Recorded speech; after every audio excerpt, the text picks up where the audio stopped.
18वीं लोकसभा का आज पहला दिन था। विपक्ष ने सरकार को ये चेतावनी दी कि इस बार सरकार चलाना मनमानी तरीके से नहीं जायज ठहराया जाएगा। सोचिए किस तरीके से तमाम लोगों का जो सवाल था कि स्पीकर के पद पर आखिर किसका चुनाव किया जाएगा, उसको लेके विपक्ष लगातार सरकार से सवाल कर रहा है। और पहले ही दिन विपक्षियों ने मोदी सरकार के खिलाफ बगावत शुरू कर दी। हाथ में संविधान लेकर तमाम विपक्षी नेता सदन के अंदर पहुंचे। जब जब मोदी के तमाम सांसद शपथ ले रहे थे, उनका उसी तरीके से विरोध हो रहा था। सोचिए, शिक्षा मंत्री को लेकर लगातार सवाल खड़े किए जा रहे हैं। शिक्षा मंत्री सरेआम टीवी चैनल्स पर इंटरव्यू के दौरान झूठ बोलते हैं। नीट एग्जाम की धांधली को लेकर लाखों छात्र सवाल पूछ रहे हैं, लेकिन सोचिए शिक्षा मंत्री के मुंह पर चुप्पी सधी हुई है। सरकार इस पर कोई बात करने के लिए तैयार नहीं है। और नीट के बाद एनटीए द्वारा नेट एग्जाम कराने वाला जो जिम्मा लिया गया था, उस पर भी धांधली की खबरें आ रही है। सोचिए कैसे छात्रों के साथ खिलवाड़ किया जाता है। 18वीं लोकसभा का आज पहला दिन था। विपक्ष ने सत्ता पक्ष को चेतावनी देते हुए साफ साफ कहा कि इस बार सरकार की मनमानी नहीं चलेगी। लेकिन सोचिए, सरकार को जब बात करनी चाहिए उन तमाम जरूरी मुद्दों पर, एनडीए से पहले 15 दिन भीषण ट्रेन दुर्घटना हुई, कश्मीर में आतंकी हमला हुआ, ट्रेनों में यात्रियों की दुर्दशा, अनीज घोटाला, नीट पीजी को स्थगित कर दिया गया था, यूजी नीट का पेपर लीक हो गया था, दूध दाल गैस टोल महंगे कर दिए गए थे, आग से धधकते जंगल, जल संकट, हीट वेव में इंतजाम न होने से कई लोगों की मौतें हो गई। और सोचिए 18वीं लोकसभा का गठन किया जा रहा है। सत्ताधारियों से सवाल पूछा जा रहा है विपक्षियों के द्वारा कि आखिर जरूरी मुद्दे पर सरकार कब बात करेगी। इस बार सरकार की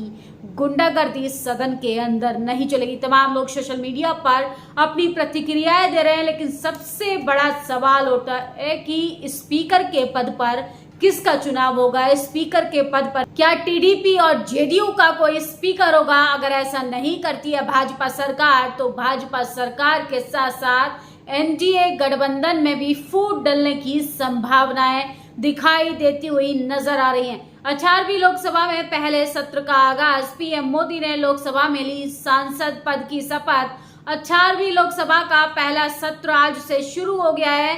आज सत्र 3 जुलाई तक चलेगा। 26 जुलाई को लोकसभा स्पीकर का चुनाव होगा।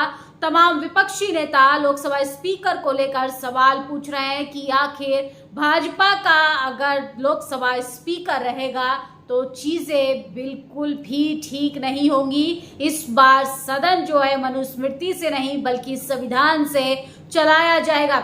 सांसदों को शपथ प्रोटेम स्पीकर के पद पर नियुक्त किए गए सदन के वरिष्ठ सदस्य भर्तृहरि महताब और उनके सहयोगी पीठासीन अधिकारी द्वारा चलाई जाएगी। 27 जून को राष्ट्रपति द्रौपदी मुर्मू संसद के दोनों सदनों को संयुक्त सत्र को संबोधित करेंगी। तो 18वीं लोकसभा के पहले दिन में विपक्षियों ने सत्ता पक्ष को यह संदेश दिया कि सदन चलाना, मनमर्जी से सदन चलाना इस बार आसान नहीं होगा।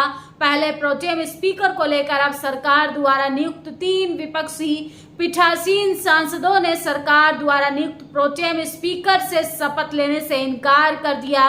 मतलब आने वाले दिनों में सही में सदन का तापमान बढ़ने वाला है और सरकार को उसकी आंच सहनी पड़ेगी। तो तमाम लोग आशंकाएं जता रहे हैं कि एनडीए गठबंधन के साथ भाजपा सरकार को इस बार सरकार चलाने में काफी दिक्कतों का सामना करना पड़ेगा। अगर तमाम सांसदों का कहना उसने नहीं माना, इस बार भाजपा सरकार की सदन के अंदर गुंडागर्दी नहीं चलने वाली है। एनडीए सरकार ने लोकसभा की परंपरा का उल्लंघन किया है। अब तक परंपरा यह थी कि जो सांसद सबसे अधिक बार निर्वाचित होता है वही प्रोटेम स्पीकर बनता है। भर्तृहरि महताब 7वीं बार सांसद चुने गए हैं, जबकि मैं 8वीं बार सांसद चुना गया हूं।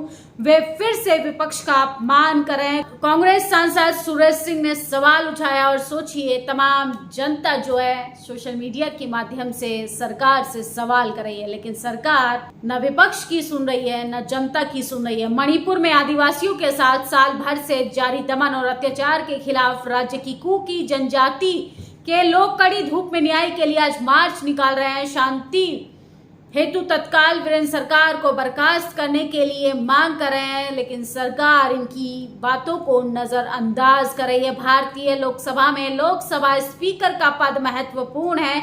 यदि नरेंद्र मोदी अपनी कठपुतली को इस पद पर बैठाने में कामयाब रहते हैं तो संविधान पर खतरा बरकरार रहेगा। टीडीपी तथा जेडीयू से अपील है कि ये पद अपने पास रखे, वरना कब अडानी अंबानी सांसदों को और संसदों को खरीद लेंगे पता नहीं चलेगा। तो तमाम लोग जो हैं वो स्पीकर के पद को लेके काफी ज्यादा चिंतित हैं। सोचिए किस तरीके से स्पीकर जो है वो विपक्षी नेताओं को बोलने तक नहीं देते हैं, उनके सवालों को नहीं पूछने देते हैं। आखिर सवाल सत्ता से नहीं पूछा जाएगा तो किससे पूछा जाएगा?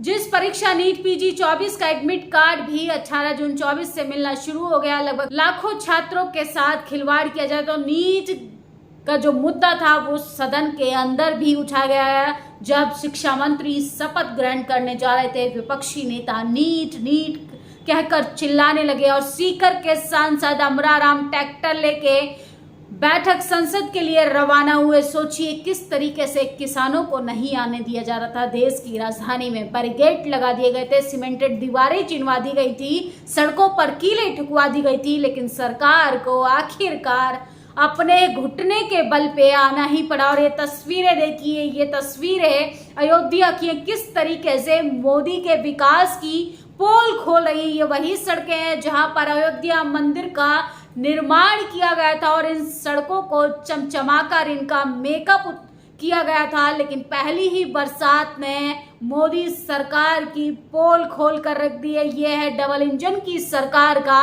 डबल इंजन विकास, जो जिस तरीके से लगातार पोल खोल रहा है भारतीय जनता पार्टी के साथ साथ उनकी डबल इंजन सरकार का। संसद भवन में संविधान की प्रति हाथ में लेकर राजस्थान के सांसद पहुंच गए। ये तस्वीर भारतीय लोकतंत्र के इतिहास में दर्ज हो चुकी है। आप इसे आदिवाहियत लड़ाई से शुरू कह सकते हैं। भारत आदिवासी पार्टी मात्र 10 महीने में ही भारत की आदिवासी राजनीति की दिशा और दशा बदली। 4 विधायक, 1 सांसद जीतकर 2 राज्य, मध्य प्रदेश, राजस्थान में तीसरा सबसे बड़ा दल बनकर हमने इतिहास रच दिया है। तो इस बार आदिवासियों का भी संसद में वर्चस्व दिखेगा।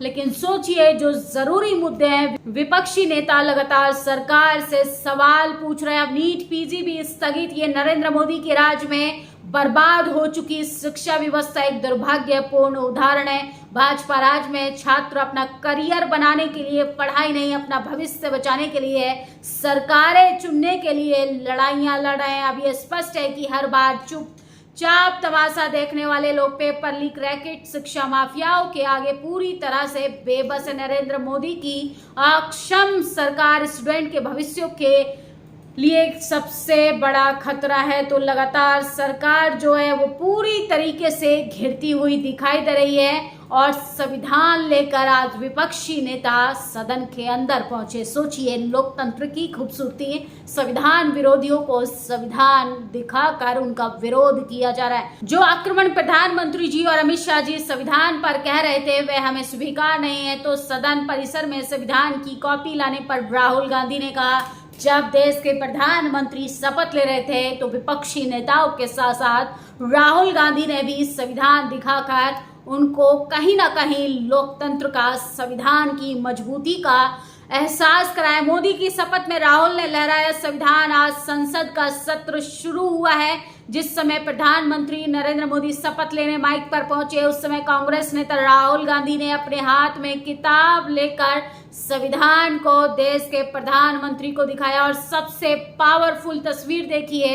सोचिए अयोध्या में राम मंदिर का निर्माण कराया गया था, लेकिन सोचिए जनता ने उनको खदेड़ दिया। किस तरीके से जनता जरूरी मुद्दों पर वोट देना चाहती है। महंगाई, बेरोजगारी, भ्रष्टाचार और लाखों छात्रों के साथ जिस तरीके से खिलवाड़ किया जा रहा है, उन तमाम जरूरी मुद्दों पर बात ना करके सरकार राष्ट्र के मुद्दे पर खेलना चाहती है, धर्म के मुद्दे पर खेलना चाहती है। लेकिन कहीं ना कहीं अयोध्या में इस बार संविधान की जीत हुई है और अयोध्या के सांसद अवधेश प्रसाद जी ने उनको संविधान दिखाकर मोदी सरकार को यह एहसास कराया है कि जनता को विकास चाहिए, जनता को अच्छा अस्पताल चाहिए, जनता को अच्छी स्कूल की व्यवस्था चाहिए, जनता को अपने सुनहरे भविष्य की जो कल्पना कर रहे थे उस पर उनको अवसर प्रदान करना चाहिए। लेकिन सोचिए, देश के प्रधानमंत्री पहले ही दिन पूरे तरीके से घिरते हुए दिखाई दे रहे हैं।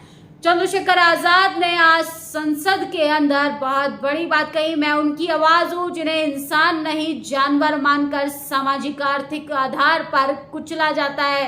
तो ये तस्वीर तभी बदल सकती है जब बहुजन समाज के लोग सदन के अंदर जाएंगे। अब गुंडागर्दी का राज नहीं चलेगा, देश संविधान से चलेगा, ना कि मनुस्मृति से। और जाते जाते फिर एक बार ये तस्वीर देखते जाइए कि जिन सड़कों का मेकअप किया जा रहा था उन सड़कों का मेकअप उतर चुका है। और देश के प्रधानमंत्री के साथ साथ डबल इंजन की सरकार का भी भंडाफोड़ हो चुका है। तो 18वीं लोकसभा का नया सत्र शुरू हो चुका है। स्पीकर के पद को लेकर अभी भी बहस छिड़ी हुई है। विपक्ष ने अपनी यूनिटी को दिखाकर ये साबित कर दिया है कि इस देश में अभी भी संविधान की, लोकतंत्र की जड़ें काफी मजबूत हैं, जो किसी भी सरकार के लिए बदलना बेहद असंभव लग रहा है। अपनी प्रतिक्रिया जरूर दीजिएगा। शुक्रिया। नेशनल दस्तक की आपसे गुजारिश है कि अगर इसको बचाना चाहते हैं तो नेशनल दस्तक को सब्सक्राइब करने के लिए रेड कलर के सब्सक्राइब बटन को दबाएं, फिर बेल आइकन की घंटी दबाएं। नेशनल दस्तक को बचाने के लिए बहुत जरूरी है कि हर खबर को शेयर करें, लाइक करें, कमेंट जरूर करें।